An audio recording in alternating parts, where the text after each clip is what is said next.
Hello everyone, welcome back to my channel. And ಇದು ನಾನು ಮಾಡ್ತಾ ಇರೋದು ಇವತ್ತು ದೊಡ್ಡಪತ್ರೆ ಕಷಾಯ. ದೊಡ್ಡಪತ್ರೆ, ತುಳಸಿ ಮತ್ತು ವೀಳ್ಯದೆಲೆ ಇಷ್ಟೇ ಯೂಸ್ ಮಾಡ್ತಾ ಇರೋವಂಥದ್ದು. ಮಕ್ಕಳಿಗೆ 6 ತಿಂಗಳ ಮೇಲಿರೋ ಮಕ್ಳಿಗೂ ಇದನ್ನು ಕೊಡ್ಬೋದು.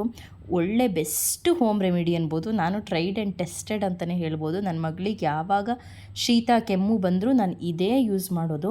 ದೊಡ್ಡಪತ್ರೆ ಸ್ವಲ್ಪ, ತುಳಸಿ ಮತ್ತು ಒಂದು ವೀಳ್ಯದೆಲೆ ಬದಲು ನಿಮ್ಮ ಮನೇಲಿ ನಾಗದಾಳಿ ಸೊಪ್ಪಿದೆ ಅಂದರೆ ಅದನ್ನು ಕೂಡ ಯೂಸ್ ಮಾಡ್ಬೋದು.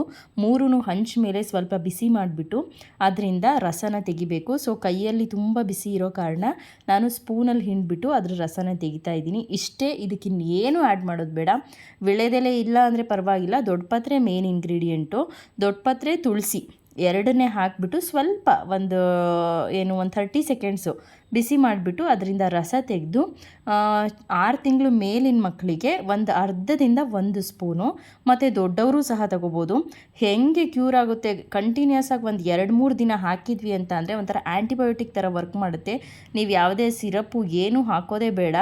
ಆ ರೀತಿ ಪರ್ಫೆಕ್ಟಾಗಿ ಮಕ್ಕಳಿಗೆ ಶೀತ ಕೆಮ್ಮು ಏನಿರುತ್ತೆ ಅದು ಹುಷಾರಾಗುತ್ತೆ. ತುಂಬ ಜಾಸ್ತಿ ಆದಾಗ ಹಾಕೋಕ್ಕಿಂತ ಸ್ವಲ್ಪ ಸ್ಟಾರ್ಟಿಂಗಲ್ಲೇ ನೀವು ಮಕ್ಕಳಿಗೆ ಒಂದು ಅರ್ಧ ಸ್ಪೂನ್ನ ಕುಡಿಸ್ಬಿಡಿ. 6 ತಿಂಗಳು ಮೇಲಿರೋ ಮಕ್ಕಳಿಗೆ, 1 ವರ್ಷದ ಮೇಲಿನ ಮಕ್ಕಳಿಗೆ 1 ರಿಂದ 2 ಸ್ಪೂನ್ ಕುಡಿಸ್ಬೋದು. Best home remedy. ಟ್ರೈ ಮಾಡಿಬಿಟ್ಟು ನಿಮ್ಮ ಮಕ್ಕಳಿಗೆ ಹೇಗಾಯಿತು ಅಂತ ತಿಳಿಸಿ.